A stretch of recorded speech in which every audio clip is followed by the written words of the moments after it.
Hello everyone, I am Dr. Nilanjana Bhattacharya Nath from Swami Vivekananda Institute of Modern Science. Today my topic is DNA fingerprinting.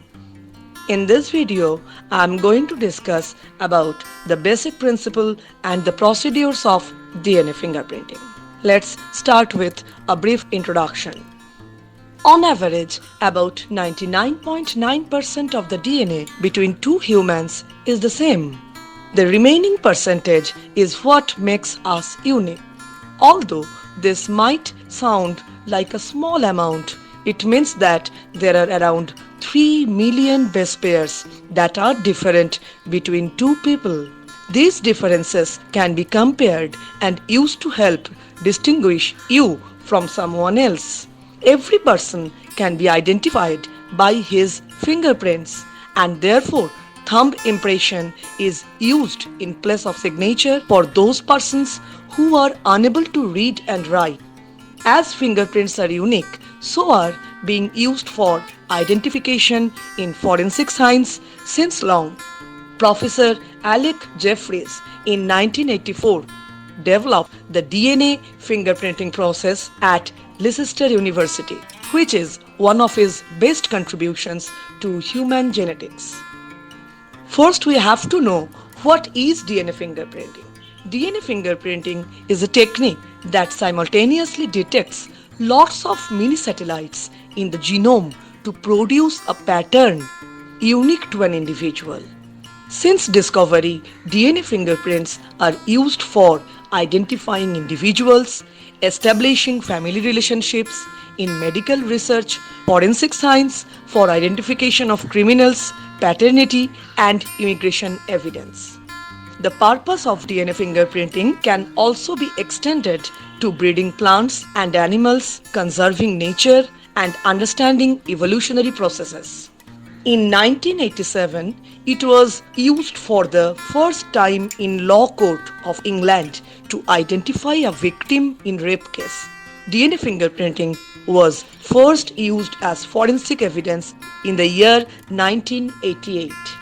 It is also known as DNA profiling, DNA testing, DNA typing, and genetic fingerprinting. Next, the basic principle of DNA fingerprinting.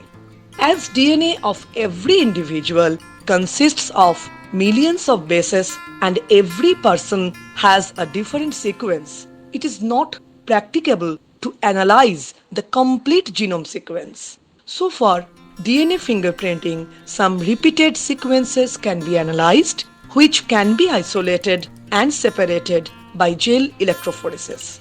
The sequence of DNA fragments such as mini satellites or VNTRs, microsatellites or STR or RFLP can be obtained by Southern blotting technique, which can be employed for DNA fingerprinting. RFLP, that is restriction fragment length polymorphism, are DNA fragments produced when DNA is digested by restriction endonucleases, which are able to cut phosphodiester bond of DNA at specific sequences. VNTRs or variable number tandem repeats represent specific locations on a chromosome in which tandem repeats of 9 to 80 or more bases repeat a different number of times between individuals and also variation in length. Each variant acts as an inherited allele, allowing them to be used for personal or parental identification. VNTRs are readily analyzed using the RFLP approach and a probe specific to a VNTR locus. Their analysis is useful in genetics and DNA fingerprinting for comparative analysis in forensics. Currently, the most popular method of DNA fingerprinting is done by using short-term repeats, that is STRs or microsatellite, which have repeat sequences of only 2 to 5 base pairs. Since the length of DNA fragments being analyzed is short enough, can be amplified by polymerase chain reaction. Next, the previous process of DNA fingerprinting. The first step of DNA fingerprinting was to extract DNA from a particular sample of human material. usually blood, but other than blood, we can also use saliva, semen, tissue from personal item, from stored sample or hair follicle. Molecular scissors, called restriction enzymes, were used to cut the DNA. This resulted in thousands of pieces of DNA with a variety of different lengths. These pieces of DNA were then separated according to their size by the process known as gel electrophoresis. Once the DNA had been sorted, the pieces of DNA were transferred or blotted out of the fragile gel onto a robust piece of nylon membrane and then unzipped to produce single strands of DNA. Next, the nylon membrane was incubated with radioactive probes.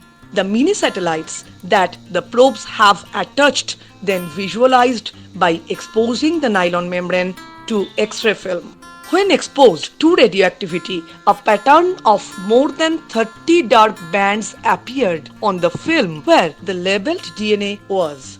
This pattern was the DNA fingerprint. To compare two or more different DNA fingerprints, the different DNA samples were run side by side on the same electrophoresis gel. But nowadays, the process is little bit different and modified. So next, the new process of DNA profiling or DNA fingerprinting. Modern day DNA profiling is also called STR analysis and relies on microsatellites rather than the mini satellites used in DNA fingerprinting. Microsatellites or short tandem repeats, that is STR, are the shorter relatives of mini satellites, usually 2 to 5 base pairs long, that I have already mentioned in the previous slide. Like mini satellites, they are repeated many times throughout the human genome. So in this particular case, DNA is extracted from a biological sample. STR analysis is incredibly sensitive, so it only needs a tiny amount of someone's DNA to produce an accurate result. Unlike the original DNA fingerprinting method, DNA profiling does not use restriction enzymes to cut the DNA. Instead, it uses the PCR to produce many copies of specific STR sequences. In STR analysis, the primers used in the PCR are designed to attach to either end of the STR sequence of interest. The primers for each STR is labeled with a specific colored fluorescent tag. This makes it easier to identify and record the STR sequences after PCR. Once enough copies of the sequence have been produced by PCR, electrophoresis is used to separate the fragments according to their size. Each fragment passes by a laser which causes the fragments with fluorescent tags to glow with a specific color. The output is displayed as a series of colored peaks, as you have seen in the diagram, and the peaks highlighting the color and length of each STR sequence we can see. The more STR sequences that are tested, the more accurate the test is at identifying someone. So that's all for the first part of the DNA fingerprinting. In my next video, I will be discussing about the different applications of DNA fingerprinting. Thank you.